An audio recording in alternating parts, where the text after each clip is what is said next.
I'd like to thank the organizers for inviting me to present studies that I have done closely with two clinical colleagues, Dr. June Wu, the co-director of our vascular anomalies group, and Dr. Russell Miller, a maternal fetal medicine physician who commonly sees patients with congenital chylothoraces.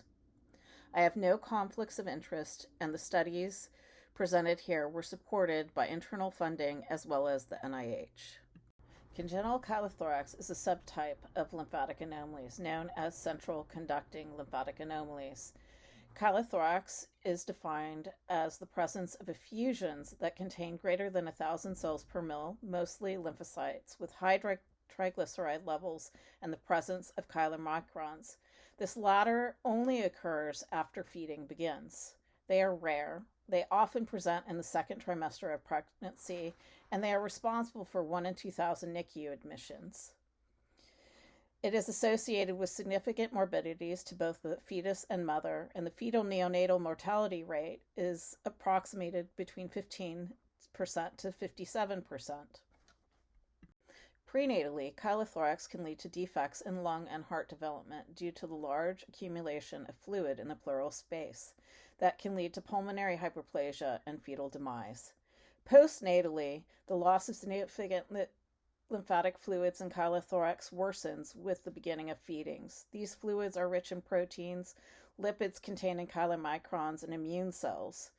It is associated with respiratory compromise due to these fluids in the pleural space and immunocompromise. Current management treats the symptoms of chylothorax, but not the cause. There are no FDA-approved therapies. Prenatally, thoracostomies, drainage, and thoracoamniotic shunt placement is used, both of which are often needed to be repeated.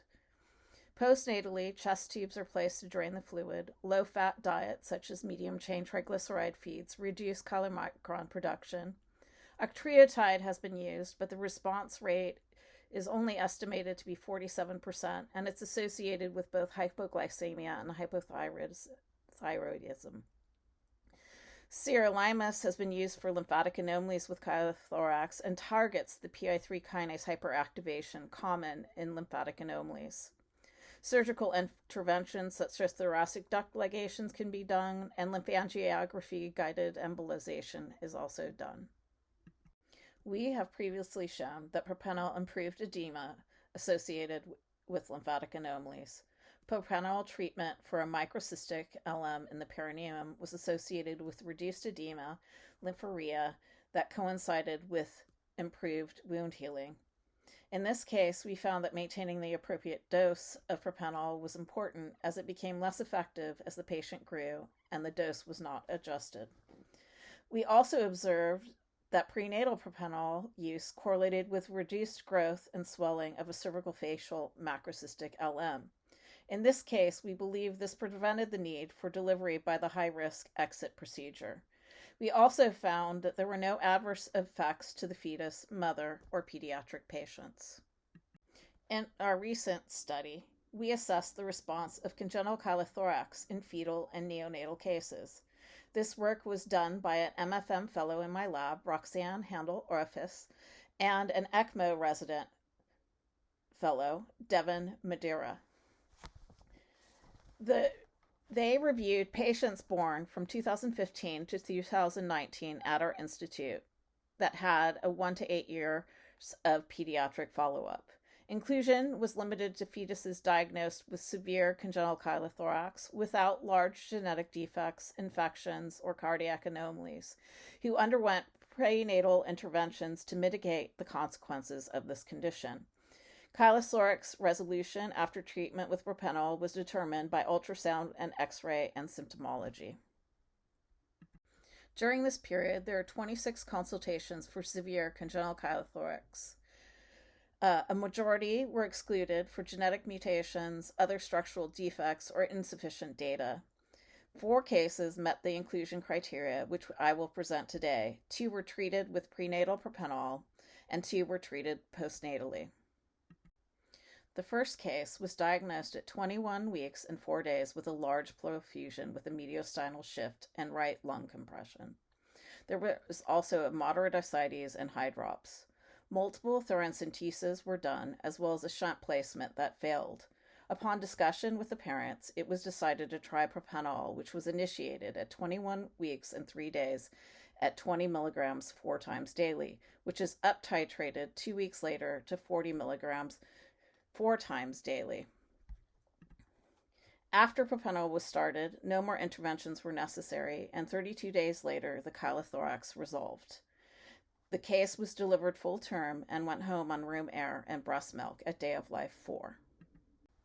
Our second prenatal chylothorax case was diagnosed at 18 weeks and 4 days with left pleural effusions, mediastinal shift to the right chest, with compression of the heart and lungs. In this case, maternal propranolol was initiated at 20 mg 4 times daily immediately. As in the second case, the mother was up titrated to 40 mg 4 times daily less than a week later. 38 days later, the chylothorax resolved. The baby was delivered at 37 weeks and was discharged at day of life 4 on room air and breast milk. To summarize our experience of using maternal propranolol for the treatment of fetal chylothorax, we found that chylothorax resolved about a month after the 40 mg 4 times daily was initiated. Neonates had a normal postnatal course, and no maternal and fetal sequelae were reported. Moving on to our experience treating postnatal congenital chylothorax with propranolol. Our first case was referred to our institute at 27 weeks with bilateral pleural effusions with lung compression, midline shift of the heart, scalp edema, and high drops. 9 thoracentesis and 3 shunt placements were done, but the chylothorax continued to reoccur. The baby was delivered preterm at 34 weeks and 3 days and immediately admitted to the NICU for respiratory distress. During the neonate's first week of life, they underwent a thoracentesis and had multiple chest tubes placed. At day of life 10, ectreotide was initiated and chylothorax slowly resolved and was weaned at day of life 38, and at day of life 48, the patient was discharged. However, over a month later, the neonate was readmitted to the PICU for viral infection and pleural effusion. They were discharged after 3 days on a low-fat diet. However, 2 days later, they were readmitted. Ectreotide was tried again, and there was no response, which was followed by a thoracic duct ligation. While initially the thoracic duct ligation improved effusions, over the next week, the pleural effusions returned and worsened. A decision with the parents was made to try propranolol. It was initiated at 0.3 mg per kg per day, split in 3 doses. 2 days later, it was up titrated to 1 mg per kg per day. After 10 days, chest tubes were removed as they were no longer necessary. Though the effusion had not completely resolved, and a decision was made from our prior experience with lymphatic anomalies patients to increase the dose to 2 mg per kg per day. On day of life 171, the baby was discharged on room air and low-fat feeding and propranolol. They had one more incident of pleural effusions, and propranolol was adjusted for weight gain. At 3 years old, the child was weaned off propranolol, and now, at 7 years later, the child is healthy and active, and there have been no return of the pleural effusions. In this next case, congenital chylothorax was diagnosed at 27 weeks and 1 day, with bilateral to moderate to severe pleural effusions and small to trace ascites. 7 thoracenteses were performed, but effusions continued to return, and the baby was delivered preterm at 33 weeks and 6 days. They were immediately admitted to the NICU, intubated, bilateral chest tubes placed, and low-fat diet initiated. Over the next 3 weeks, the pleural effusions worsened and multiple chest tubes were placed. On day of life 22, it was decided to try propranolol, which was initiated at 0.3 mg per kg per day 3 times daily. 3 days later, this was up titrated to 0.7 mg per kg per day, and 10 days later, the effusion stabilized. Due to residual effusions on imaging, propranolol was up titrated to 1 mg per kg per day. 2 weeks later, the patient was discharged on room air and breast milk. Propranolol was discontinued at 28 months, and subsequent imaging confirmed complete resolution. At the beginning, I described a case series in which we showed propranolol efficacy in lymphatic malformation patients. After a propranolol study of congenital chylothorax was done, 3 of these cases were also included in a whole exome sequencing study at our institute. The study originally did not identify pathogenic mutations in genes associated with lymphatic anomalies. However, when we did a targeted analysis of lymphatic anomaly genes and assessed variants by ACMG guidelines, we identified variants of uncertain significance in the Noonan syndrome gene, SOS2, and Noonan's is known to have a component of lymphatic anomalies, and 2 piezo1 variants, which is associated with DHS with and without edema. Taken together with the observations that there were other signs of lymphatic dysfunction in these fetuses beyond congenital chylothorax, these suggest that these cases are also congenital lymphatic anomalies. I would like to present an additional case which we are currently preparing for submission. The mother was referred to our institute at 40 weeks and the fetus diagnosed with a cystic lymphatic malformation in the cervical facial region and reaching into the thoracic cavity.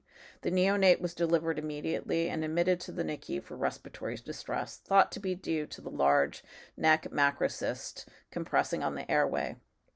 On day of life 7, sclerotherapy on the neck macrocyst was performed. The fluid, however, was not straw-colored as expected for a lymphatic malformation, but milky in color, more similar to a chylothorax. In fact, 6 days later, pleural effusions and chylothorax developed. On day of life 14, propranolol was initiated at 0.3 mg per kg per day, which over 11 days was up-titrated to 2.5 mg per kg per day. The pleural effusion stabilized 7 days later. The patient was discharged on room air and breast milk, and a year later, symptoms have not reoccurred. To summarize our postnatal propranolol cases of neonatal chylothorax, without prenatal propranolol, there was a need for multiple interventions that carried high risk, and the chylothorax was often associated with preterm birth. For postnatal propranolol, we observed chylothorax resolution 7 to 10 days after a range of 0.7 to 2.5 mg per kg per day propranolol was achieved. Currently, we initiate at 0.3 mg per kg per day and then up-titrate until a response is observed. This is within range for propranolol use in this patient population for other indications. No neonatal sequelae were reported, and chylothoraces have not recurred in all 3 cases. In my lab, we have also been interested in understanding how propranolol resolves congenital chylothorax. This is work that was done by a series of pediatric residents who were ECMO fellows in my lab, Dr. Julie Montegudo, Dr. Connie Kung, and Dr. Christine Shad. For these studies, we used patient-derived cells and mouse models to test the effect of propranolol on lymphatics. Over the past 10 years, my lab has isolated patient lymphatic endothelial cells from congenital chylothorax fluids, which we have termed CC-LUX. These cells misexpress multiple endothelial lymphatic endothelial proteins, and when xenografted in mice, form very abnormal lymphatic channels relative to implants with healthy wild-type lymphatic endothelial cells, or HD-LUX. We have used these cells to determine the effects of propranolol on proliferation relative to octreotide. Where octreotide had minimal effects, propranolol significantly suppressed proliferation of the CC-LUX. We also performed cytotoxicity assays, and we noted a similar response. Propranolol induced death of CC-LUX, whereas octreotide had no effect. In vivo, we tested propranolol in a xenograft model using lymphatic endothelial cells isolated from a lymphatic malformation patient. In this model, propranolol suppressed abnormal lymphatic channel development seen by reduced podoplanin or D240 staining. We also assess macrophage recruitment as they are implicated in lymphatic anomaly pathogenesis, and propranolol has been shown to be anti-inflammatory in some conditions. In our model, we did see that propranolol reduced macrophage recruitment. Looking at this further, we used an ear wound model, which rapidly recruits macrophages and induces lymphangiogenesis. In this model, propranolol suppressed lymphangiogenesis. But we also noted that it caused vasoconstriction in the non-wounded control ear.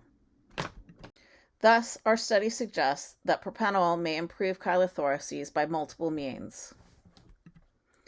By suppressing inflammation, by reducing abnormal lymphatic growth, and by reducing the diameter of the lymphatics, which, opposite to blood vessels, improves fluid uptake. I would like to thank my collaborators again on this project, Dr. June Wu and Russell Miller, and the fellows, medical students, and residents, Daniela Rogerson, Roxanne Handel-Orifus, Julie Montagudo, Christine Shad, Connie Kung, and Devin Madura, who have worked on this project with us. My research has been funded by both institutional, foundation, and government. Thank you.